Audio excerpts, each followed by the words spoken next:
अगर आप MBBS abroad से करने का सोच रहे हैं तो इस वीडियो को एंड तक ज़रूर देखिएगा, क्योंकि ये आपके ज़िंदगी के 6 साल का सवाल है। और जितना ज़्यादा स्कैम एमबीबीएस अब्रॉड में होता है, उतना ज़्यादा स्कैम किसी और काइंड ऑफ काउंसलिंग में आपको देखने को नहीं मिलेगा। और आप एक दूर देश में रहते हो और उसके बाद अपने आप को कोसते रहते हो कि मैंने ये डिसीजन क्यों लिया।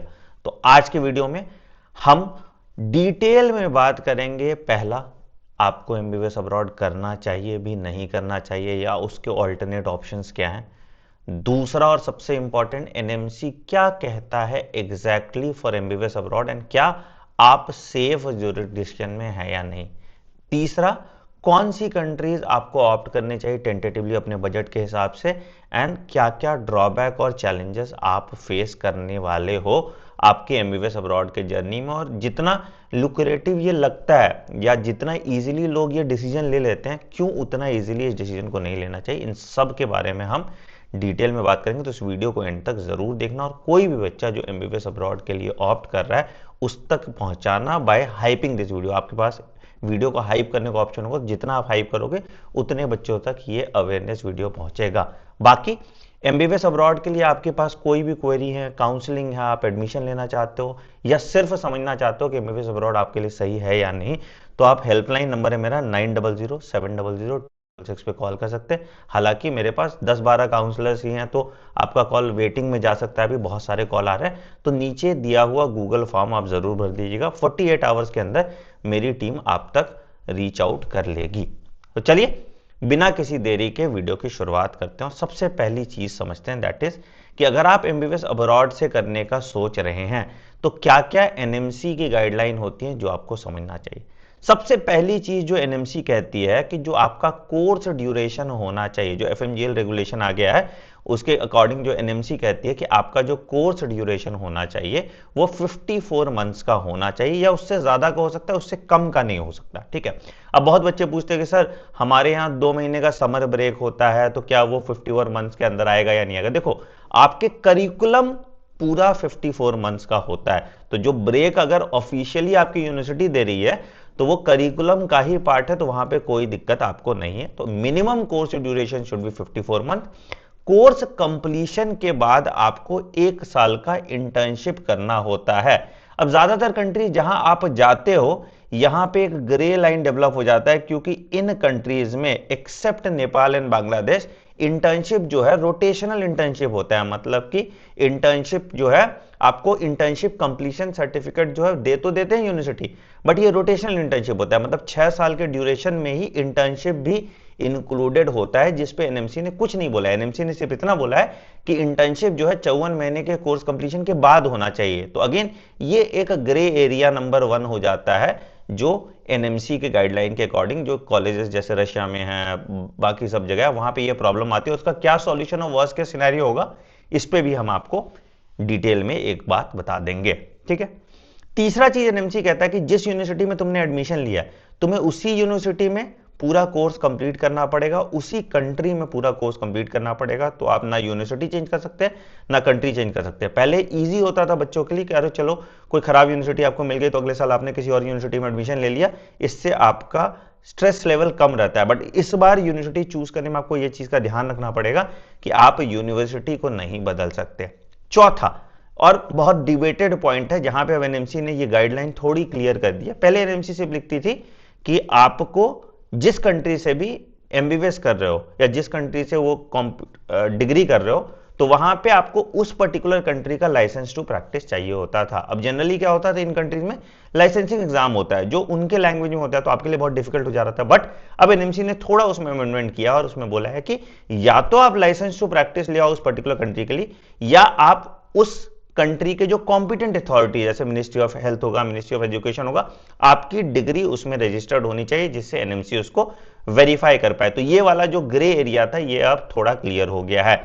आखिरी पॉइंट कि एनएमसी एक और चीज कहती है कि जिस दिन से तुमने एडमिशन लिया प्लस जिस दिन तुम एफएमजी पास करके अपना इंटर्नशिप कंप्लीट करते हो, आपका जो कंप्लीट ड्यूरेशन कंप्लीट हो जाना चाहिए वो 10 साल के अंदर कंप्लीट हो जाना चाहिए। ये चीज लोग भूल जाते हैं कि अरे मैं तो एफएमजी का 6 अटेम्प्ट 7 अटेम्प्ट दे दूंगा, ठीक है, या मैंने 2 साल कोर्स किया फिर मैंने ब्रेक ले लिया और फिर मैंने कोर्स किया। तो अगेन ये आपका 10 साल में ही कंप्लीट होना चाहिए, नहीं तो आपकी डिग्री मान्य नहीं रहेगी। This is again a very important point, ठीक है। तो इन गाइडलाइंस को ध्यान में रखते हुए हम बात करते हैं कि कौन कौन सी कंट्रीज एमबीबीएस अब्रॉड के लिए आपके लिए अच्छी है, ठीक है। बहुत ऐसे बच्चे होंगे, अरे सर मुझे वापस इंडिया नहीं आना, मुझे यूएसएमएलई करना है, प्लैब करना है, एएमसी करना है, डीएचए करना है या दूसरे कोर्सेज करना है। तो बेटा अगेन मैं आपको क्लियर कर देना चाहता हूं, सबसे इजी पाथवे अभी भी एफएमजी क्लियर करके इंडिया आने का है। बाकी पाथवेज में बहुत सारी दिक्कतें आपको आती हैं, तो प्लीज इस डिल्यूजन में मत रहिएगा कि मैं यूएसएमएलई कर लूंगा। आपके कॉलेज का बजट अगर 30 लाख रुपए है तो यूएसएमएलई में एलओआर लेने का ही बजट आपका 15 से 20 लाख हो जाएगा। तो it is a very expensive, TDS and tough process, जिसको करने में आपको दिक्कत आएगी। तो प्लीज इस डिल्यूजन में रह के मत कहिएगा कि अरे मैं तो नीट क्वालिफाइड ही नहीं हूं और मैं एडमिशन ले रहा हूं। अच्छा, एक और पॉइंट मैंने ऐड करना भूल गया कि आप नीट क्वालिफाइड होने चाहिए। लास्ट 3 इयर्स में आप नीट क्वालिफाइड होने चाहिए, ठीक है। कुछ कंट्री में आपका अपियरिंग ईयर का ही मांगता है, कुछ कंट्री में पुराना नीट क्वालिफाइड भी चल जाता है। मैं सब के बारे में डिटेल में बात करूंगा, ठीक है। अब हम टेंटेटिवली बजट के हिसाब से हायर टू लोअर रैंकिंग करेंगे एमबीबीएस अब्रॉड कंट्रीज को। तो सबसे पहले ऑब्वियसली सबसे महंगा जो कंट्री है बजट के हिसाब से, दैट इज नेपाल, ठीक है। मैंने नेपाल में बहुत क्लोजली काम किया, बहुत यूनिवर्सिटीज में पढ़ा है और बहुत यूनिवर्सिटीज का एक्सक्लूसिव कॉन्ट्रैक्ट भी मेरे पास है फॉर एडमिशन ऑल्सो, ठीक है। अगेन नेपाल, क्या फायदे हैं नेपाल के? पहला कि हमारा पड़ोसी है, ठीक है, मोरलेस इंडियन जैसा ही लगता है, तो it is kind of mini India only, ऐसा कोई दिक्कत नहीं आता, ठीक है। लैंग्वेज का दिक्कत नहीं है, ना रेसिज्म है ना, ठीक है। बट दिक्कत, और दूसरा कि एग्जैक्ट एनएमसी गाइडलाइन फॉलो करता है और जो पढ़ाने का तरीका है, ठीक है, वो इंडिया जैसा है, ठीक है। तो सर बहुत अच्छा ऑप्शन है, तब तो सबसे पहले हमें नेपाल ही चले जाना चाहिए। बट कुछ ड्रॉबैक्स लास्ट फ्यू ईयर्स में नेपाल में देखने को मिले। सबसे पहला drawback number 1, it is very expensive और now days it is getting very expensive also.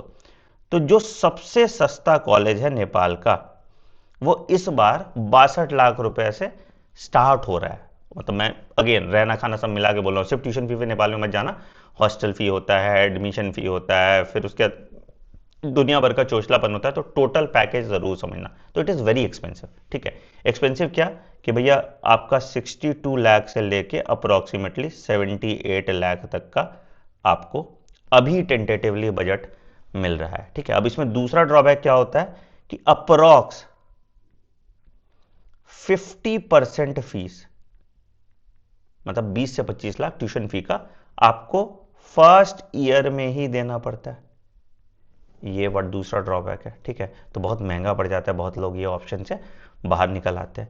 तीसरा ड्रॉबैक क्या है कि जो शेड्यूल था इनका, जैसे इस साल तो कह रहे हैं कि ये टाइम पे अपना बैच वैच स्टार्ट कर देंगे, बट लास्ट ईयर जो था, last year it was very delayed, ठीक है। खैर इलेक्शन भी था नेपाल में, तो इसलिए इंडिया में भी कभी कभी काउंसलिंग डिले होती है, तो ये इस पर ज़्यादा जोर मत दो, इस बार शायद ये सही टाइम पे कर लेंगे, ठीक है। तो ये 3 मेजर ड्रॉबैक होते हैं नेपाल में, ठीक है। क्या चीज आपको ध्यान में रखना है नेपाल में एडमिशन लेने से पहले, मैं मोटा मोटी आपको बता देता हूं। कॉलेज वाइज और यूनिवर्सिटी वाइज और कंट्री वाइज स्पेसिफिक वीडियो इसके बाद आता रहेगा। जो जो कंट्री पे आपको वीडियो चाहिए कमेंट सेक्शन में मेंशन कर दीजिएगा, मैं उस पर डिटेल में वीडियो डाल दूंगा, ठीक है। प्रॉब्लम क्या आता है नेपाल में? पहला, दैट इज फीस निगोशिएशन। देखो क्या होता है ना, नेपाल में कोई क्लियर कट फीस नहीं है। मतलब कि जैसे मान लो कि मैंने मई में एडमिशन लिया, तो अगर मैंने मई में एडमिशन लिया तो मेरी एक्स फीस है, वही मैं जाके जून में ले रहा हूं तो मेरी फीस बढ़ जाती है, या जुलाई में ले रहा हूं तो मेरी फीस बढ़ जाती है, अगस्त में ले रहा हूं तो मेरी फीस और ज्यादा बढ़ जाती है। तो जितना जल्दी एडमिशन हो सकता है आप नेपाल में लीजिए। एंड फी निगोशिएशन के टाइम पे कुछ पे ध्यान रखिएगा कि आप उसी टाइम पे अपना कॉन्ट्रैक्ट बढ़ा लीजिएगा, क्योंकि मान लो कि तुमने 60 लाख रुपए की फीस में अपना बुकिंग किया, ठीक है, और कंसल्टेंट ने तुम्हारे बोल दिया हाँ हाँ 60 लाख में करा देंगे, ठीक है, और जब तुम काउंसलिंग के टाइम पे गए तो बोला नहीं नहीं अब तो 72 लाख लगेगा, तुम तो ना इधर के रहे ना उधर के रहे। तो जब भी आप फी निगोशिएशन करें तो आप कॉन्ट्रैक्ट साइन करा लें। मतलब आप क्या करते हैं कि आप एडवांस देते हैं 2 लाख रुपए का, आप या तो अपने कॉन्ट्रैक्टर को दे दो, ठीक है, या फिर आप कॉलेज में डायरेक्टली जमा कर दो। कॉलेज में डायरेक्टली जमा करने का ड्रॉबैक ये है कि कॉलेज से रिफंड लेना बहुत डिफिकल्ट होता है। क्या होता है, आपको एफिडेविट देना पड़ता है, वो इंडिया के अकाउंट में ट्रांसफर नहीं करते, तो तुम्हें नेपाल जाना पड़ेगा एफिडेविट लेके और उसके बाद रिफंड कराना पड़ेगा। रिफंड तभी होता है जब तक एमईसी का काउंसलिंग नहीं हुआ या आपको कॉलेज नहीं मिला, नहीं तो रिफंड नहीं होता है। तो ये रिफंड जो होता है it is before NMC counselling. तो मैं रिकमेंड करूंगा कि अगर आपके कॉन्ट्रैक्टर का डायरेक्ट कॉन्ट्रैक्ट है, ठीक है, रिफंड बिफोर क्या कहते हो उसको, आप लिख लो refund before MEC form, MEC जो नेपाल का फॉर्म होता है, ठीक है, हो जाता है और आपको डायरेक्टली नेपाल से रिफंड लेना पड़ेगा अगर आप कॉलेज अकाउंट में करते हो। और अगर आप कंपनी अकाउंट में कर देते हो या कॉन्ट्रैक्टर के अकाउंट में कर देते हो थोड़ा रिस्की है, बट अगेन आपके लिए रिफंड थोड़ा कंपैरेटिवली ईजियर होता है अगर उनकी कॉलेज में साठगांठ ठीक है तो, ठीक है। तो ये वाली बात हो गई पहला। तो आपको क्या क्या चीज का ध्यान रखना है, आपको कॉन्ट्रैक्ट पहले साइन करा लेना है कि भैया मैं इतनी फीस पे ही दे रहा हूं, उसका रिटर्न एग्रीमेंट आप यूनिवर्सिटी से या कॉलेज से ले लीजिए, ठीक है। तीसरा चीज जो लोग बोलते हैं कि अरे नेपाल में मैं करा दूंगा एडमिशन, नेपाल में कोई एडमिशन नहीं कराता। नेपाल में जो एडमिशन होता है it is through MEC counselling, ठीक है। अब एमईसी काउंसलिंग में मान लो कि मैंने बुक किया मणिपाल, ठीक है, एंड मेरा स्कोर था 200, तो कल को अगर 200 से ज्यादा नंबर वाला बच्चा काउंसलिंग के लिए चला जाएगा तो एडमिशन उसका पहले होगा। तो अगर आप बहुत लो स्कोर कर रहे, जैसे लास्ट ईयर 150 नंबर के नीचे वालों को कॉलेज नहीं मिला था, तो अगर आपका स्कोर बहुत लो है देन ये आपके लिए रिस्की हो जाता है, ठीक है। ये चीज भी आपको ध्यान में रखना है। चौथा चीज होता है there is a debate going on कि भैया नेपाल में दो यूनिवर्सिटी है, एक होता है KU that is Kathmandu university और एक होता है TU that is Tribhuvan university. लोग का कहना है कि टीयू थोड़ा डिफिकल्ट होता है पास करने में, केयू कंपैरेटिवली इजियर होता है पास करने में, which is in a way right also, क्योंकि करिकुलम केयू का थोड़ा डिफरेंट है टीयू से। कह रहे हैं कि टीयू का करिकुलम केयू जैसा कर देंगे, बट अभी तक जो है वो यही है, ठीक है। अब टीयू के जो कॉलेजेस है उनकी फायदा यह है कि उसकी फीस कम होती है और अगर कोई पढ़ने वाला बच्चा टीयू में जा रहा है तो वो निकाल लेगा, उसको ऐसा कोई दिक्कत नहीं होगा, ठीक है। बट अगेन अगर आपका स्कोर थोड़ा लोअर साइड पे, तुमको थोड़ा सेफर ऑप्शन चूज करना है तो आप काठमांडू यूनिवर्सिटी के कॉलेजेस चूज कीजिए। मोर और लेस 2-3 कॉलेज को छोड़ के नेपाल के सारे कॉलेजेस एक जैसे ही, ऐसा कोई मेजर दिक्कत आपको नहीं होगा। बट दो चीज पे बस ध्यान रखिएगा, यही फी नेगोशिएशन कि भाई आप सस्ते फीस में जाइए, ठीक है। अगेन एक और इंपॉर्टेंट चीज मैं बात करूंगा, अगर तुम्हारा स्कोर बहुत ज्यादा हाई है, ठीक है, 500 प्लस स्कोर कर रहे हो तो तुम नेपाल क्यों जाओगे, है ना। अगर स्कोर हाई है तो अगर तुमको इंडिया में 85 लाख तक का कॉलेज मिल रहा है, ठीक है, वर्सेस नेपाल में तुमको 70 लाख का कॉलेज मिल रहा है, तो opt for medical college in India. क्यों भाई, क्योंकि अगेन आपको इंडिया में करने से क्या है, पहला कि इंटर्नशिप एक्स्ट्रा नहीं करना पड़ेगा, दूसरा एफएमजी एग्जाम नहीं देना पड़ेगा, तो 10 लाख रुपए एक्स्ट्रा वर्थ है। तो अगर तुम्हारे स्कोर अच्छे हैं, मतलब मान लो बहुत मोटा मोटी अगर तुमको मैं समझा दूं कि अगर तुम 400 प्लस मार्क्स ला रहे हो तो आप इंडिया काउंसलिंग के लिए ऑप्ट कीजिए rather than going to Nepal, ठीक है। बहुत सिंपल सा चीज मैट्रिक्स मैंने तुम्हें समझा दिया, ठीक है, ये अच्छी बात है आपके लिए, ठीक है। अगेन इंडिया काउंसलिंग के लिए भी आप हमारे हेल्पलाइन नंबर 9007002666 पे कॉल कर सकते हैं, ठीक है। नेपाल का एफएमजी पासिंग रेशियो भी बहुत अच्छा है, तो ये भी आपको एक एडेड एडवांटेज देता है। क्या नेपाल से करके आपको इंडिया आके इंटर्नशिप करना है, बिल्कुल इंडिया आके आपको इंटर्नशिप करना पड़ता है। तो this is all about Nepal जो आपको जानना है, ठीक है। अच्छा नेपाल में याद रखिएगा आपको दिस ईयर नीट क्वालिफाइड ही चलता है ना, ठीक है। और अगर कोई बच्चा एनआईओएस वाला है तो उन बच्चों को इक्विवेलेंट सर्टिफिकेट एआईयू से लेना पड़ता है, ठीक है। बाकी कोई भी और डिटेल होगा हेल्पलाइन नंबर है, आप उस पर कॉल करके नेपाल में कोई भी मदद चाहिए आप हमसे ले सकते हैं। ज्यादातर कॉलेजेस के साथ हम डायरेक्टली काम करते हैं नेपाल में, ठीक है। मैंने ड्रॉबैक्स भी आपको समझा दिए, क्या चीजों का ध्यान रखना है वो भी आपको समझा दिया नेपाल के लिए। Now the second country that comes tentatively in that budget is, कि अब मैं बजट पे आ जाऊं, अगर तो मैं आ जाऊंगा 3 सेगमेंट में कंट्री एक हो जाएगा। एक हो गया मॉरिशस, ठीक है। दूसरा आपका जो यूरोप वाले कंट्री है जिसमें भी 50-60 लाख रुपए लग जाता है, ठीक है। और तीसरे आ गया जो आपका ईयू का पार्ट नहीं है वैसी कंट्री, इसको सीआईएस कंट्री कहते हैं, जैसे आपका जॉर्जिया हो गया, ठीक है, आपका सर्बिया हो गया, ठीक है, ऐसे। या एक और कंट्री जैसे इसी टेंटेटिव बजट में आ जाएगा वो आपका वियतनाम हो जाएगा, ठीक है, एटसेट्रा, ठीक है। ये कंट्रीज हो गया, ठीक है। मॉरिशस का क्या फायदा है सर? अगेन टेंटेटिव जो बजट है मॉरिशस का अप्रोक्सीमेटली 45 लाख रुपीस होता है, ठीक है। टेंटेटिव 45 लाख रुपीस होता है। यहां पे इंडियन कॉलेज है, that is Anna medical college and research centre, ठीक है। अगर कॉलेज की बात करो तो ये बहुत बहुत बहुत ही छोटा कॉलेज है। मतलब अगर तुम कैंपस देखोगे तो स्कूल जैसा कैंपस होता है, मतलब एकदम बहुत स्कूल जैसा है। हॉस्टल्स थोड़े उनके दूर हैं, बट जो अच्छी बात है इस यूनिवर्सिटी की जो मुझे है दैट इज द एजुकेशन। बहुत अच्छी पढ़ाई होती है, ठीक है। और इनके प्रोफेसर से ही सिर्फ पढ़ के जो एफएमजी पासिंग परसेंटेज है that is greater than 50%, which is a good number when you compare to this, ठीक है। इंडियन करिकुलम है और बाकी एनएमसी गाइडलाइन ये फॉलो करती है, तो यहां पे कोई दिक्कत नहीं होता है, ठीक है। एक और कॉलेज है इसमें, एसएसआर करके भी कॉलेज है, बट एसएसआर क्या होता है 1 साल पहले ही बुक हो जाता है। तो अन्ना या एसएसआर कहीं पे भी आप एडमिशन ले सकते हैं। अगेन यहाँ पे भी अगर आपको एडमिशन लेना है तो हेल्पलाइन नंबर 9007002666 पे कॉल कर लीजिए या गूगल फॉर्म भर दीजिए, मेरी टीम आपको हेल्प कर देती है यहाँ पे एडमिशन असिस्टेंस में, ठीक है।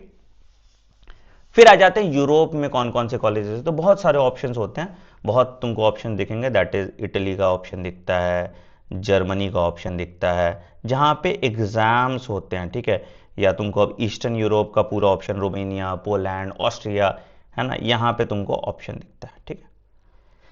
ऑनेस्टली मैंने कभी इन कंट्रीज का काम नहीं किया है, मैं बहुत ईमानदारी से बता दूंगा, मुझे इसके बारे में आइडिया नहीं होता। जर्मनी मुझे इतना पता है कि जर्मनी में अगर आपको जाना है तो लैंग्वेज कोर्स करना पड़ता है, जर्मन लैंग्वेज पूरी पढ़ाई करनी पड़ती है, तो आप इंडिया में नहीं आ सकते, जर्मनी में ही प्रैक्टिस करना पड़ेगा। इटली में आपको एक एग्जाम देना पड़ता है, बहुत सारे इंग्लिश स्पीकिंग कोर्सेज हैं वहां पे, बट क्या वो रजिस्टर्ड है, क्या वो रजिस्टर्ड नहीं है, मुझे नहीं पता। तो आप जब भी अगर इन कंट्रीज में जाइए तो आप इस पर रिसर्च कीजिए, ठीक है। यहाँ पे क्या होता है कि आपको बहुत ज़्यादा स्कॉलरशिप में पढ़ाया जाता है, बट यहाँ पे जो कॉस्ट ऑफ लिविंग है वो ज़्यादा है। तो कॉस्ट ऑफ लिविंग इतना हो जाता है कि अप्रोक्सीमेटली तुम्हारा 10,000 यूरो आपका पर ईयर हो जाता है। तो टेक्निकली यहाँ पे भी तुम जब बात करोगे तो आप 60 लाख के बजट तक चले ही जाओगे। तो अगर मान लो मैं 60 लाख के बजट पे जा ही रहा हूं तो मैं नेपाल क्यों नहीं ऑप्ट करूंगा भैया, जहां पे मेरे पास इंडिया वाला भी ऑप्शन है, ठीक है। तो देन इस केस में या तो आप इंडिया चले जाओ या फिर आप नेपाल चले जाओ, वो बेटर बजट है, ठीक है। फिर अगेन जॉर्जिया की बात करते हैं। जॉर्जिया में भी, Georgia is a very good country to do MBBS abroad. बहुत सारे बच्चे जॉर्जिया से एमबीबीएस अब्रॉड करते हैं, ठीक है। अब जॉर्जिया में दिक्कत क्या है बेटा और अच्छाई क्या है, दोनों मैं बता देता हूं। पहला, जॉर्जिया में सबसे पहले जो दिक्कत है दैट इज यहां पे ज्यादातर यूनिवर्सिटी जो प्राइवेट यूनिवर्सिटी है, ठीक है, गवर्नमेंट यूनिवर्सिटी।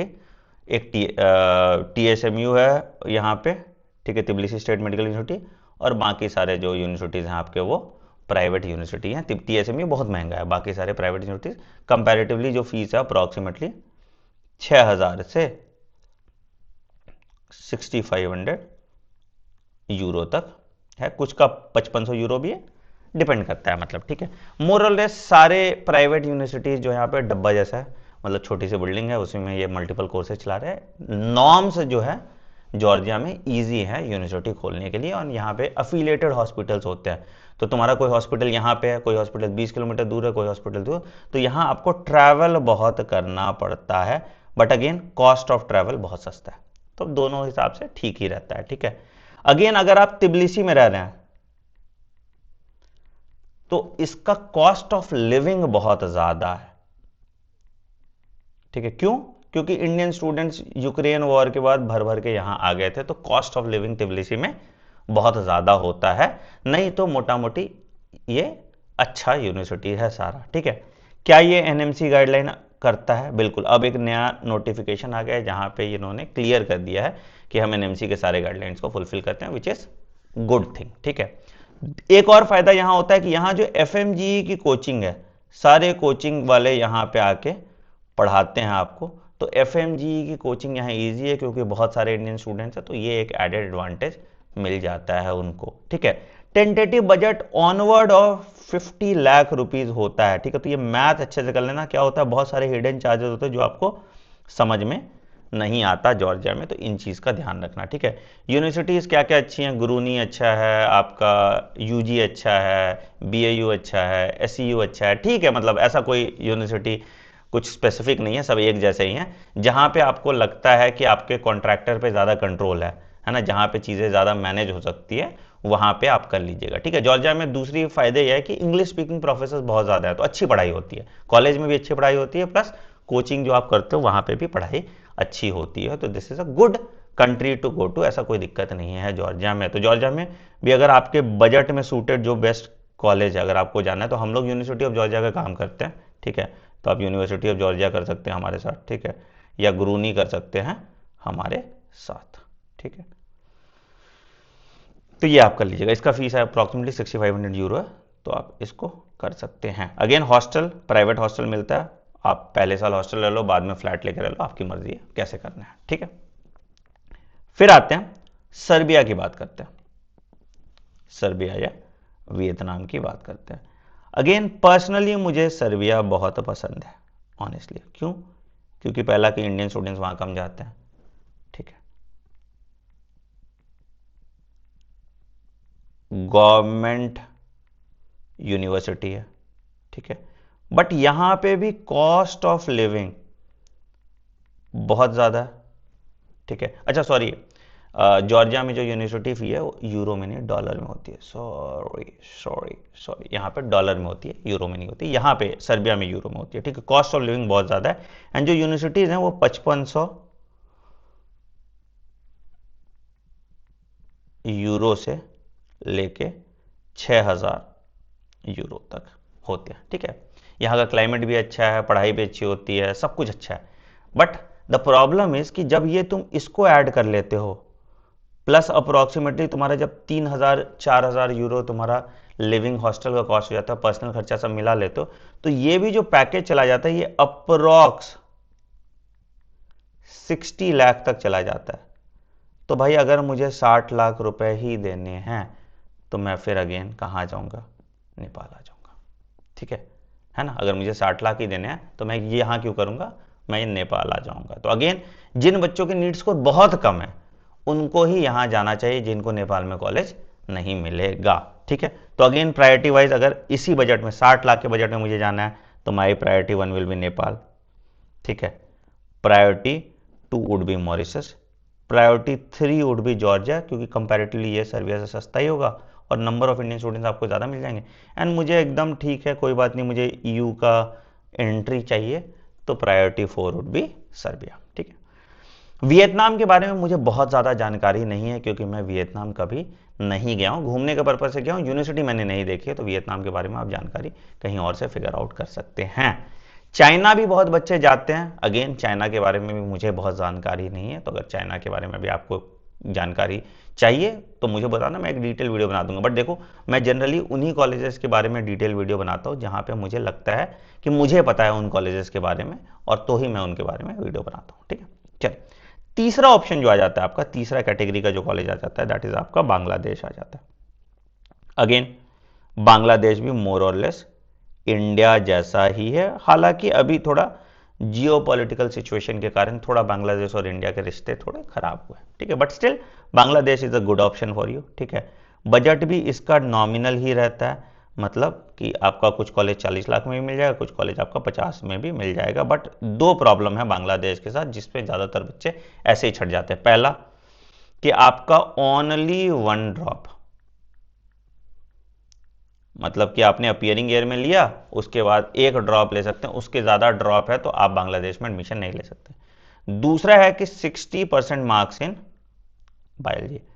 तो अगर ये 2 क्राइटेरिया आप फुलफिल करते हैं एंड अगर आपको लगता है कि आप बांग्लादेश के जियो पॉलिटिक्स से आपको मतलब नहीं है, तुम सर्वाइव कर लोगे, तो बांग्लादेश जा सकते हो, बांग्लादेश जाने में आपको कोई दिक्कत नहीं आएगी। ठीक है, तो ये ऑप्शन हो गया बांग्लादेश का। बांग्लादेश में बहुत सारी यूनिवर्सिटीज है, आपको बांग्लादेश के बारे में ज़्यादा डिटेल चाहिए तो कमेंट सेक्शन में बांग्लादेश मेंशन कीजिएगा, मैं उसके बारे में एक डिटेल्ड वीडियो बना दूंगा।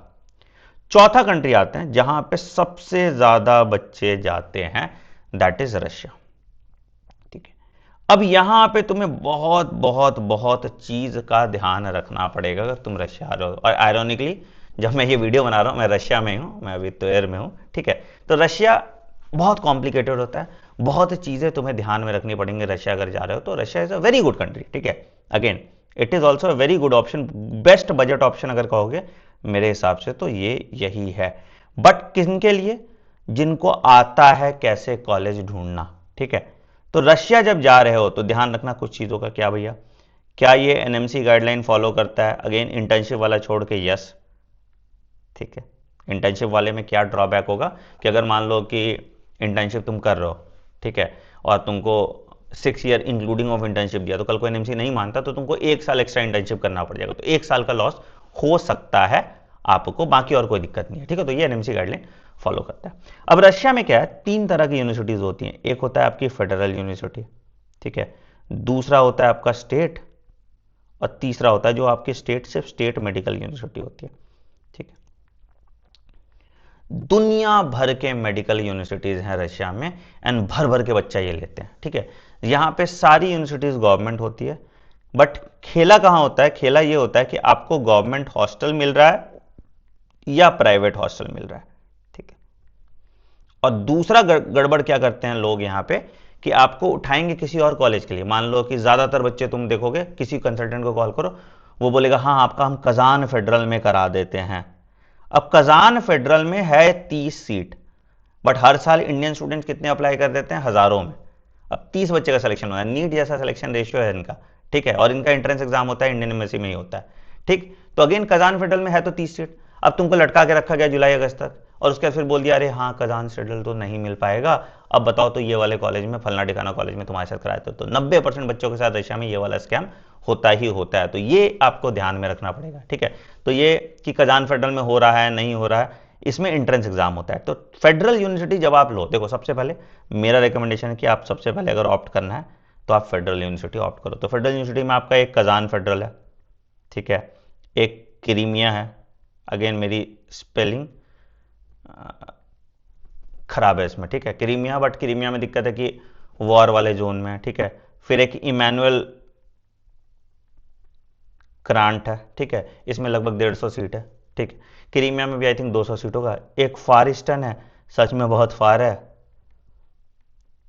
और एक यूनिवर्सिटी जहां कल मैं जाने वाला हूं, उसमें मैं एक डिटेल वीडियो बनाऊंगा, स्ट्रेवोपोल है, Paul federal university. Federal university समझो जैसे यहाँ पे सेंट्रल यूनिवर्सिटीज इंडिया में होती है, जैसे एम्स होते हैं, वैसे ही फेडरल यूनिवर्सिटी होती है, सेंट्रल गवर्नमेंट के अंतर्गत आती है डायरेक्टली। जो रशियन फेडरेशन है वो उनका ख्याल रखती है। तो बहुत अच्छा बजट वाला यूनिवर्सिटी होता है, मतलब अच्छे इंफ्रास्ट्रक्चर, अच्छा रिसर्च, अच्छा चीज़ आपको मिल जाता है। ठीक है, अगेन कजान फेडरल बहुत अच्छा है, बट कजान फेडरल के तुम्हें एंट्रेंस एग्जाम देना होगा, वेट करना पड़ेगा, जिसका 99% चांस है कि आपका नहीं होगा, ओनली 30 सीट्स। ठीक है, क्रीमिया मैं सजेस्ट नहीं करूंगा, अगेन क्यों? क्योंकि वॉर स्टक एरिया है, मैं एक बार यूक्रेन में जाके हाथ जला चुका, मैं नहीं सजेस्ट करूंगा। बाकी बहुत लोग जाते हैं, 200 सीट भी आप अप्लाई कर सकते हो। इमैनुअल में भी 150 सीट है, बट लास्ट ईयर बहुत बच्चों को फेल किया गया था, ज़रूरत ज़्यादा एडमिशन ले लिया गया था, तो ये चीज़ ध्यान रखिएगा कि आपको सही से मिल रहा है या नहीं मिल रहा। फार ईस्टर्न थोड़ा एक्सपेंसिव है, और दूसरा क्या है कि थोड़ा दूर भी है ना, थोड़ा मतलब जैसे 9000 किलोमीटर है आपके मॉस्को से, अगर मैं सही हूं तो। ठीक है, तो फार ईस्टर्न का तुम देख लेना, but very beautifully made hospital, very beautifully made university. मैं जाऊंगा फार ईस्टर्न भी, बट थोड़ा महंगा है, मतलब 5000 रूबल से ऑनवर्ड इसकी फीस है। ठीक है, और ये स्ट्रेबोपोल है, ये अगेन नई फेडरल यूनिवर्सिटी आई है, बट देखो नया एम्स आता है, एम्स कल्याणी आता है, ये आता है, तो उसमें ऐसा तो कोई दिक्कत होता नहीं।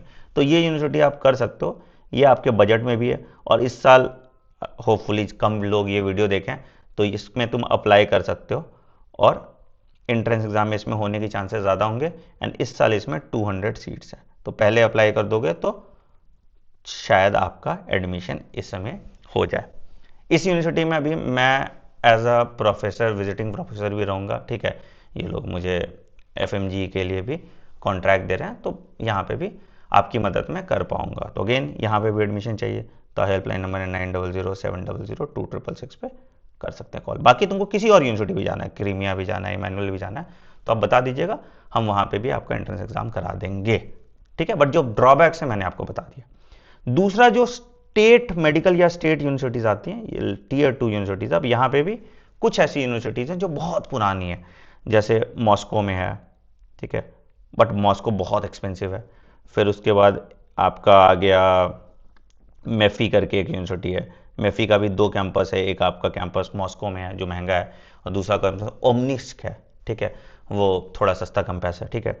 फिर आपका पीटर्सबर्ग में है नॉर्थ वेस्टर्न, ठीक है, वो भी अच्छी है, ठीक है। अभी मैं जहाँ पे पढ़ाने आया हूँ त्वेर है, ठीक है। त्वेर भी बहुत पुराना यूनिवर्सिटी है, मतलब जब शुरू हुआ था रशिया में तो बहुत पहले से बच्चे आ रहे हैं यहाँ पे, ठीक है। अगेन नॉर्थ वेस्टर्न और त्वेर में आपको there is no government hostel, क्यों? क्योंकि खाली नहीं किया किसी ने, तो यहाँ पे कॉस्ट ऑफ लिविंग तुम्हारा ज़्यादा हो जाता है।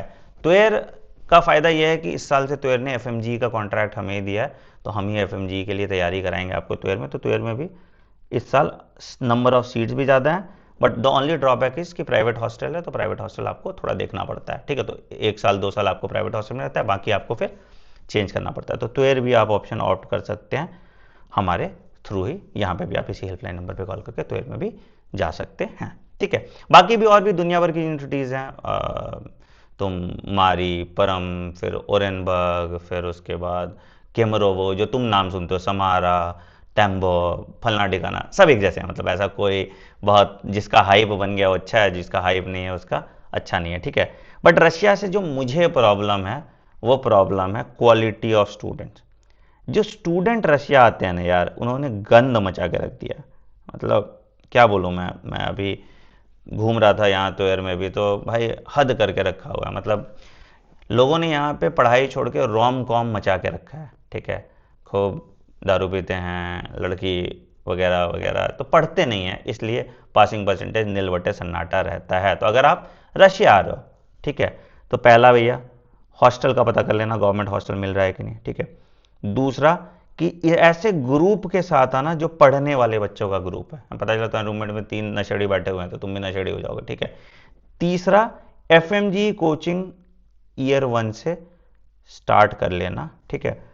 और ये मैं सभी एमबीबीएस अब्रॉड जाने वाले बच्चों को बोलूंगा, बेटा मेरा एक कोर्स है basic medical anatomy and physiology, ठीक है। आपको मेरी वेबसाइट है cyton.in पे जाओगे, एमबीबीएस फर्स्ट ईयर में क्लिक करोगे तो ये कोर्स आपको मिलेगा। तो तुम्हारा यार देखो कॉन्सेप्ट तो वीक है, तो ये कोर्स जरूर जरूर कर लेना। आई थिंक इसकी प्राइस भी हमने बहुत सस्ती रखी है, 3,000 रुपये रखी है, ठीक है। ये 20 मई से स्टार्ट है, तो इस कोर्स में इनरोल कर लेना, ताकि तुम जब मेडिकल कॉलेज हो तुमको कुछ चमके, तो तुम्हें 12th की एनसीईआरटी नहीं आती तुम कैसे करोगे, तो ये चीज़ भी आपको ध्यान में रखना है। तो Russia is a very good option, it is a budget option. यहाँ पे बजट आपका लगभग 25 लाख, और कुछ कॉलेज जो मॉस्को में वो 40 तो 45 तक भी जाता है, तो एग्जैक्ट बजट समझना, ठीक है।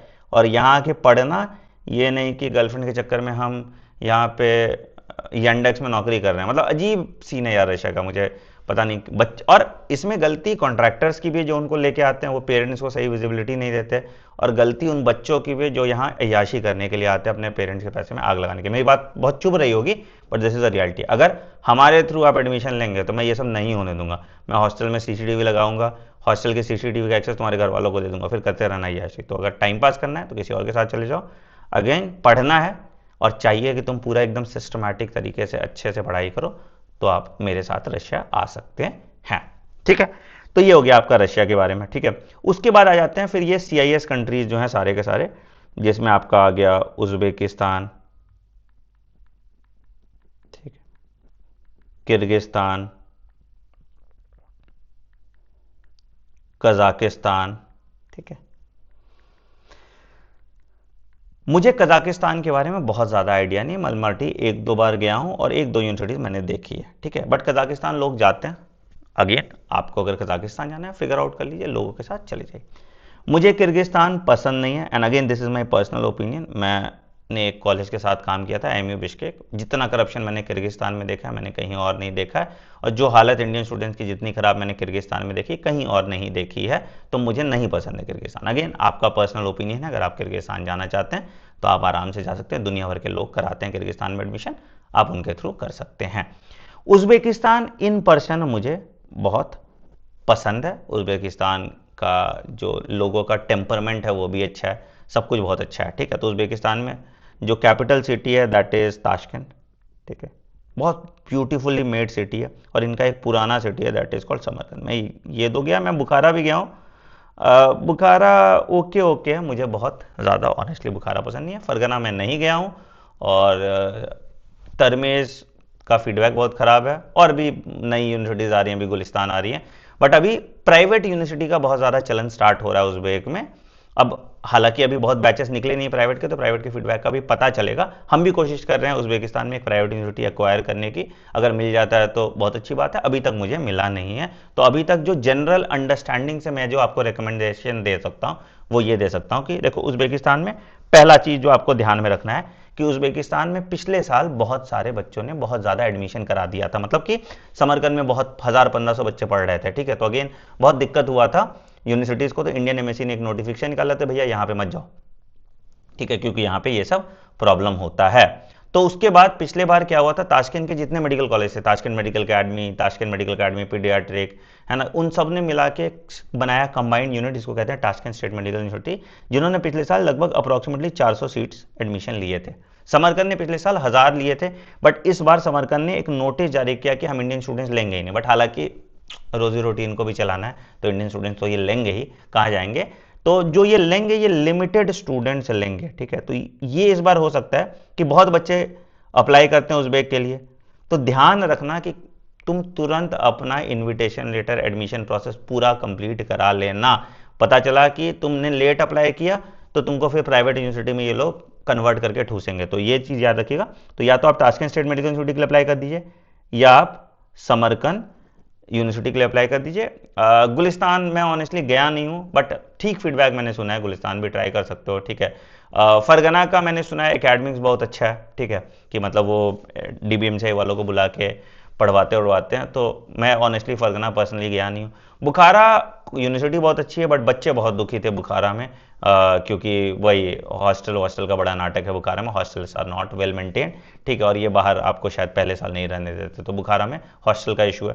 समरकंद में भी थोड़ा बहुत हॉस्टल का इशू है, ठीक है, बट लेकिन बियरेबल इशू है, मतलब बहुत ज़्यादा दुखी तुम नहीं होगे। तो अगेन ताशकंद समरकंद में भी अगर तुम्हें एडमिशन चाहिए होगा तो आप अगेन इस हेल्पलाइन नंबर पे कॉल कर सकते हैं। और किसी प्राइवेट यूनिवर्सिटी में भी अगर आप जा रहे हो तो प्लीज़ टोटल फीस समझ लीजिएगा।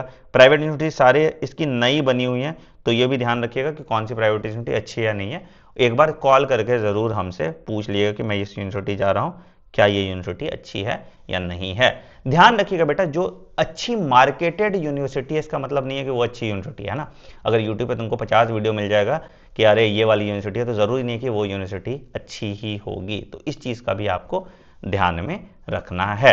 तो मोटा मोटी मैंने एमबीबीएस अब्रॉड के बारे में जो बेसिक्स था वो आपको बता दिया। अब कंट्री वाइज बनाने में बहुत टाइम लग जाएगा, तो आपको कौन सी कंट्री जाना है, ठीक है, या कौन सी कंट्री पे आपको पहले वीडियो चाहिए, आप उसको कमेंट सेक्शन में जरूर मेंशन कीजिएगा। प्लीज इस वीडियो को ज्यादा से ज्यादा बच्चों तक और उनके पेरेंट्स तक शेयर कीजिएगा। बहुत ज्यादा बच्चा अपना करियर खराब कर रहा है अब्रॉड जाके। तो मैं अब्रॉड के साथ मेरा लव हेट रिलेशनशिप है, मतलब कि यार देखो, सस्ता पड़ता है इसलिए मैं कहता हूँ कि हाँ चले जाओ अब्रॉड, बट वहाँ यहाँ आके तुम अय्याशी करोगे तो फिर तुम्हारे 6 साल बर्बाद हो जाएंगे और तुम 12वीं पास ही रह जाओगे। तो प्लीज़ अंडरस्टैंड, अगर आप अब्रॉड जा रहे हो अपने पेरेंट्स का हार्ड अर्न मनी में आग मत लगाइए, पढ़ाई कीजिए and get out of this toxic loop and get into a decent medical college in India. ये डिल्यूजन में मत रहो कि मुझे यूएस जाना है, यूके जाना है, फ्लैप करना है, फलना ठिकाना करना है। वो बैकअप ऑप्शन के लिए ठीक है, but your primary target should be FMG या नेक्स्ट एग्जाम, जो भी आपका होता है, राइट। तो आई होप इस वीडियो से आपको क्लैरिटी मिली होगी। कमेंट सेक्शन में बताना किन के डाउट्स क्लियर हो गए। On that note I am ending this video. Take care, bye bye, have a great day. Thank you.